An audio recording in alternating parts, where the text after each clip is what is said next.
The life of Elizabeth Blackwell, the first woman doctor. Elizabeth Blackwell was born on February 3rd of 1821 near Bristol, England. Blackwell was the third child of her 8 other siblings. Her parents were Hannah Lane and Samuel Blackwell, who was a Quaker and anti-slavery activist. Her family was a firm believer that everyone should have an education, and it was very important no matter their gender. In 1830, fights and riots broke out in Bristol, England, and this convinced Samuel Blackwell to move his family and live the American dream. At just 11 years old, Elizabeth had to pack up and move to America.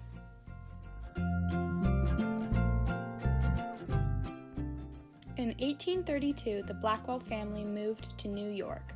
The father, Samuel Blackwell, was hoping to open a sugar refinery like the one he had previously had in England. Once settling into America, Samuel Blackwell realized how heavily the business relied on slaves and was unhappy. He moved his family to Cincinnati, Ohio in the later months of 1832 to start his own beet sugar farm, which wouldn't rely on slavery. Shortly after their business opened, Samuel Blackwell passed, leaving his family in debt. This caused the 3 oldest Blackwell sisters to form an idea for a business to provide for their family. Elizabeth was only 17 years old when her father had passed away, and her family had no money to support themselves. Elizabeth and her sister founded a school known as the Cincinnati French and English School for young ladies to help support her family.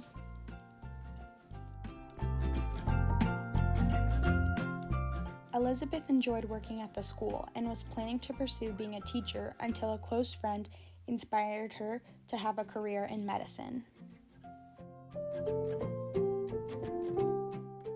When Elizabeth visited a friend, Mary, who was diagnosed with a disease similar to uterine cancer, Mary asked Elizabeth to find her a female physician compared to a male one because she was uncomfortable. Sadly, Elizabeth was not able to because they didn't exist. Mary asked Elizabeth to study medicine and prove that women were helpful in the medical field. At first, Elizabeth declined. Elizabeth continued to think about the idea, and once Mary passed away, she thought it was proper to honor her and become a female doctor.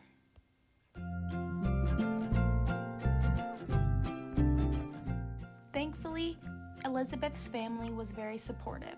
When she notified her family, they all approved, but they did warn her about the hard road ahead and how she would face rejection for only being a woman.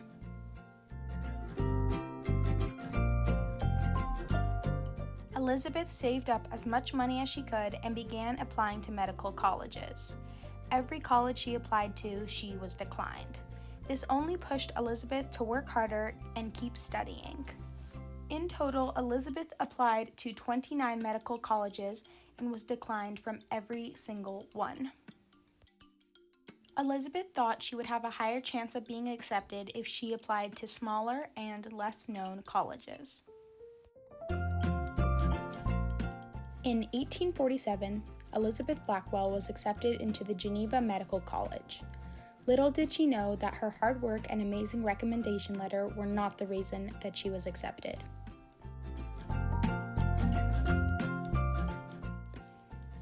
The dean of Geneva Medical College was reading through applications until he found a very impressive one with an amazing recommendation letter.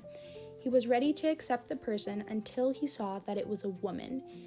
Immediately, he was uncomfortable, so he decided to ask the 150 male students whether or not they should be accepting the first woman.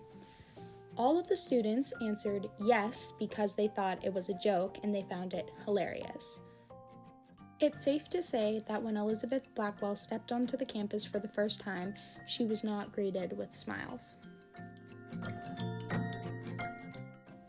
Elizabeth's peers and teachers immediately treated her with disrespect, thinking it was inappropriate for a woman to pursue in this career. Elizabeth wasn't allowed to eat with her peers, work with her peers, or participate in any important activities. Elizabeth had to work harder than her peers just because she was a woman. She soon earned respect from her classmates because of her knowledge and grit. On January 29, 1849, Elizabeth Blackwell graduated with the highest marks in all her classes. The audience watched Elizabeth walk across the stage to accept her degree with wide eyes, as they were witnessing history being made.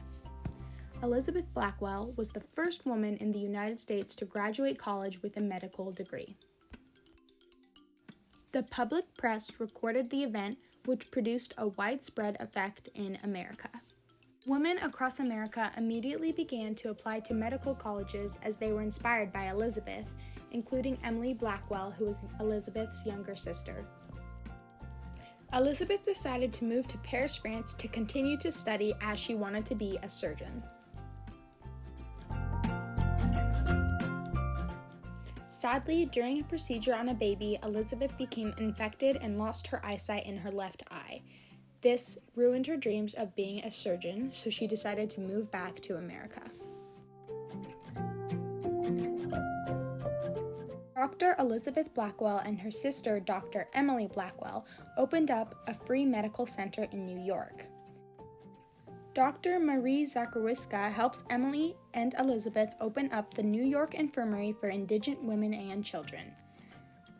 In 1858, they opened up a women's medical college of the New York Infirmary, which was the first medical school in the world made specifically to teach women. Dr. Elizabeth Blackwell herself founded the London Medical School for Women. 6 years later, Dr. Elizabeth Blackwell was appointed the professor of gynecology at the London School of Medicine for Children.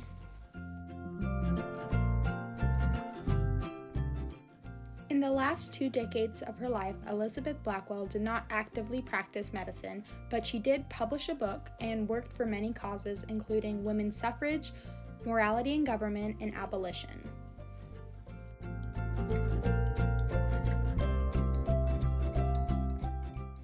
When Elizabeth was born in 1821, there were 0 recorded women practicing in medicine.